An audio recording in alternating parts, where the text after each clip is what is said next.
11 Maret adalah tanggal ditetapkannya COVID sebagai pandemi atau kasus penyakit yang menyebar secara global di dunia. Hingga saat ini, tercatat ada sebanyak 213 negara dengan kasus positif corona, di mana total kasus positif sebanyak 5,8 juta dengan 2,5 juta diantaranya dinyatakan sembuh. Hal itu tentunya tidak terlepas dari peran teman-teman tenaga kesehatan yang berupaya semaksimal mungkin untuk mencegah penyebarannya semakin meluas, dengan mengorbankan waktu, keluarga, tenaga, bahkan nyawa.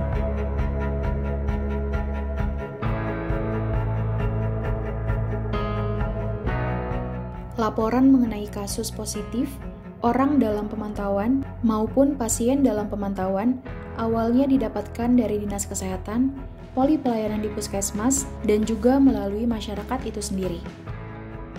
Kemudian, petugas akan segera melakukan penyelidikan epidemiologi terhadap pasien tersebut.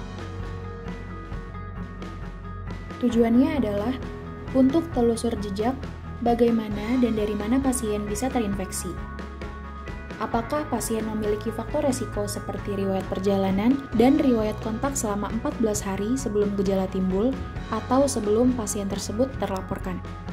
Setelah dilakukan penyelidikan epidemiologi dan info sudah terkumpul secara lengkap, maka tim COVID akan melakukan kunjungan ke rumah pasien. Setelah kunjungan dilakukan, pasien akan tetap dipantau via telepon selama 2 minggu ke depan. Atau hingga hasil pemeriksaan keluar dan adanya instruksi lanjutan oleh Dinas Kesehatan.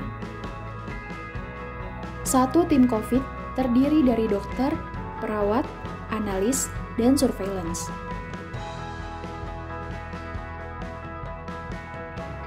Selain melakukan kontak tracing kepada pasien terduga COVID, petugas juga melakukan kegiatan active case finding untuk menemukan kasus terduga COVID lainnya di tempat-tempat umum.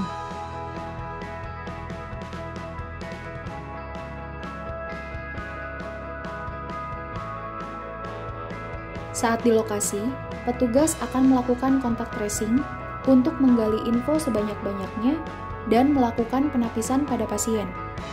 Kemudian, petugas melakukan swab terhadap pasien, anamnesa pasien, dan pemberian obat sesuai dengan gejala. Lalu, pasien akan diberikan penyuluhan terkait dekontaminasi rumah pasien.